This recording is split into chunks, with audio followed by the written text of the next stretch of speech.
జమ్మలమడుగులో Bharatiya Janata party ఆవిర్భావ దినోత్సవం సందర్భంగా పార్టీ జెండా ఆవిష్కరణ కార్యక్రమం జరిగింది. రిపబ్లిక్ క్లబ్ లో నిర్వహించిన కార్యకర్తల సమావేశంలో ఎమ్మెల్యే ఆదినారాయణ రెడ్డి పాల్గొని మాట్లాడారు. తాను 4 సార్లు ఎమ్మెల్యేగా, మంత్రిగా కూడా పనిచేశానని తెలిపారు. గండికోట జలాశయం ముంపు బాధితుల త్యాగం వల్లే ప్రజలకు తాగునీరు అందుతోందని, న్యాయం జరిగే వరకు పోరాటం కొనసాగిస్తానని స్పష్టం చేశారు. ప్రస్తుతం కొన్ని రాజకీయ సమస్యలు నెలకొన్నాయని, వాటిలో ఏవైనా తేడాలు వస్తే పదవికి రాజీనామా చేయడానికి వెనుకాడనని తెలిపారు. అలాగే శర్మిలమ్మ చేసిన వ్యాఖ్యలను ప్రస్తావిస్తూ వివేకానంద రెడ్డి ఘటనపై అనుమానాలు వ్యక్తమవుతున్నాయని అన్నారు. దగ్గరకు వచ్చింది ఇప్పటికే 100 రోజుల కిందనే డిసైడ్ అయినా చూస్తా. నాకు అనుకున్నట్టు ఈ వ్యవస్థ నడిగేది సరిగా లేకపోతే నేను పార్టీలో ఉంటూ ఎమ్మెల్యే పదవికి రాజీనామా చేస్తాను కూడా రెడీ అయినా.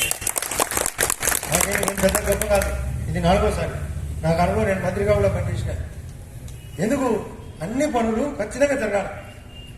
మనం మాట ఇచ్చిన పాపం వాళ్ళని గండికోటలను వాళ్ళను మృగలేకి తోసి తాడిపత్రికి నీళ్లు, పైడిపాలానికి నీళ్లు, పైన చిత్రావతికి నీళ్లు, ఎర్రగుంటకు నీళ్లు, జమ్మలను మైలవరానికి వదిలి ఏటికి నీళ్లు, సోమశీలకు పోయేదానికి, రుద్దుటూరికి పోయేదానికి, ఆర్టీపీపీకి నీళ్ళు ఇచ్చి వాళ్ళను అనాథలుగా పెట్టడం పెద్ద అన్యాయం.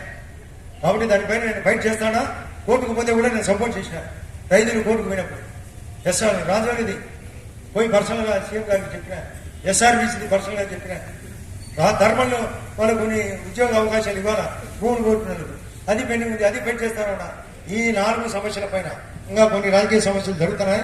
దీనిలో ఏ తేడా వచ్చినా నాకు పదవి కంటే మీరే ముఖ్యమైన ఉద్దేశంతో మీ పార్టీ పనిచేయాల్సిన అవసరం ఏదైనా ఉంది. మంచికి మంచి చేయకపోతే ఈ పార్టీ బలపడదు. 2019 మార్చి 15 పొద్దున్నే గుండెపోటు అని ఇచ్చింది. ఎంతమంది చూసినారు చెప్పండి? పొద్దున్నే గుండెపోటు టీవీలో చూసినారు కదా.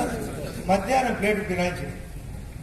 ఆదినారాయణ రెడ్డి ఎప్పుడు చంద్రబాబు చెప్పినట, మధ్యలో దూరేనట.